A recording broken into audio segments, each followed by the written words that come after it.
Fried rice রান্না করব। যা যা দরকার ফ্রাইড রাইস রান্না করতে আমি সব কিছু নিয়ে নিয়েছি। তো প্রথমেই আমি কড়াইয়ে তেল দিয়ে দিব। কিছুটা তেল দিয়ে ওর মধ্যে দিয়ে দিব রসুন কুচি,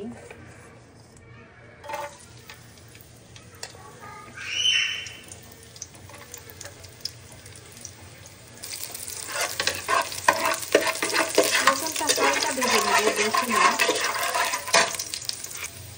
এরপরে আমি তুলনামূলক যে সবজিগুলো একটু মোটা সেগুলি দিয়ে দিব।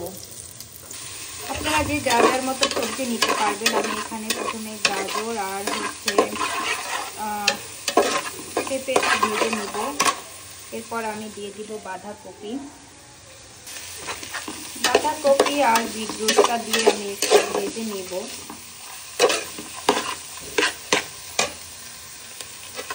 আমি লবণটা দিয়ে ক্রমাগত একটু ভেজে নিচ্ছি। এবার আমি ফ্রাইড রাইসের জন্য রেডি করা ভাতটাও দিয়ে দিলাম। এবার ক্রমাগত নাড়তে হবে। আমি কাঁচা পাকা টমেটো, কাঁচা পাকা ক্যাপসিকাম আর ঘি দিয়ে দিয়েছি। এবার আমি ক্রমাগত নাড়তে থাকবো। আমি অন্য চুলোতে এটা আমার নতুন ফ্রাই প্যান কিনেছি স্টিলের। এখানে কিছু চিংড়ি মাছ ভেজে নিব। আমি ওর মধ্যে চিংড়ি মাছ দিব আর ডিম ভেজে নিব। আমি এক পাশে চিংড়ি মাছ আর এক পাশে আর ডিম স্ক্রাম্বল করে নিব ফ্রাইড রাইসের মধ্যে দেওয়ার জন্য, এখানে দেওয়ার জন্য।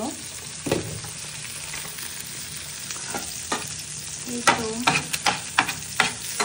যাচ্ছে প্রায়। আমি এখন ডিমে দিয়ে দিব।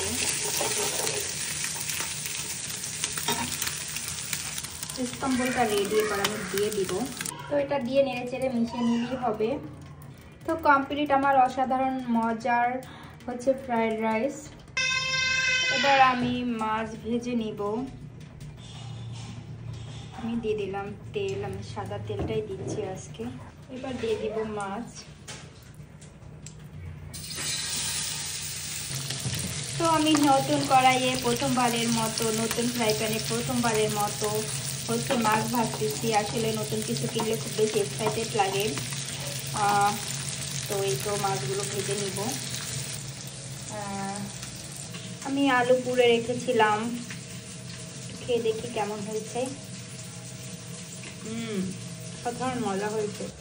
তো দিস ইজ মুন। রান্না বান্না শেষে